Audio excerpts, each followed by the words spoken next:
হান্নানকে coach ও রিয়াদকে mentor করে যুবদলের coaching panel ঘোষণা করল বিসিবি। ৬৫ লাখ টাকা খরচ করে অ্যানালিটিক্স সেন্টার করছে বিসিবি। আইসিসির মে মাসের সেরা ক্রিকেটার হলেন মুশফিকুর রহিম। ১৭ বছর পর ইংল্যান্ডে টেস্ট খেলতে যাচ্ছে বাংলাদেশ। নারী ক্রিকেটারদের জন্য আসছে আইসিসির নতুন মাতৃত্বকালীন নীতিমালা।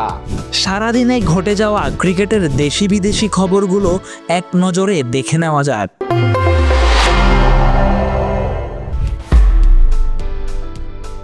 সংবাদ সম্মেলন করে অনূর্ধ্ব-১৯ দলের কোচিং প্যানেল ঘোষণা করেছে বিসিবি, যেখানে হেড কোচ হিসেবে দায়িত্ব দেওয়া হয়েছে হান্নান সরকারকে। দলটির মেন্টরের ভূমিকায় থাকবেন Mahmudullah Riyad, pace bowling coach Dollar Mahmud. নানা ভূমিকায় কাজ করবেন আরও বেশ কয়েকজন। পাশাপাশি হাই পারফরম্যান্স ইউনিটের অস্ট্রেলিয়া সফরে ব্যাটিং কোচ হিসেবে দেখা যাবে ইমরুল কায়েসকেও।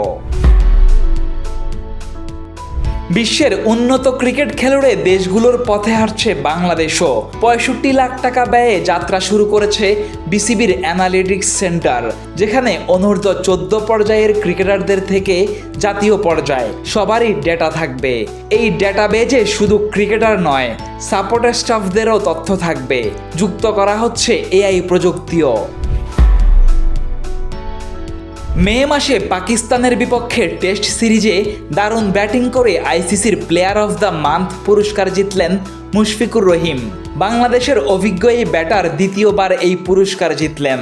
পাকিস্তানের বিপক্ষে ঘরের মাঠের টেস্ট সিরিজটিতে তার রান ৬৩.25 গড়ে ২৫৩ হয়েছিলেন সিরিজের সেরা খেলোয়াড়ও।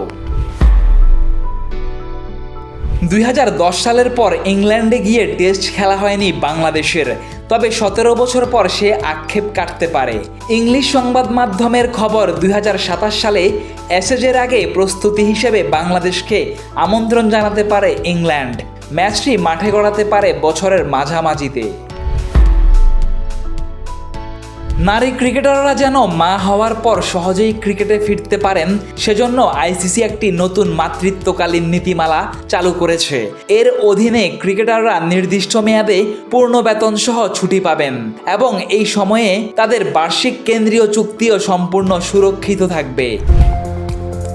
ফেসবুক, টুইটার, ইউটিউব সহ সামাজিক যোগাযোগ মাধ্যমে আমাদের ফলো করুন।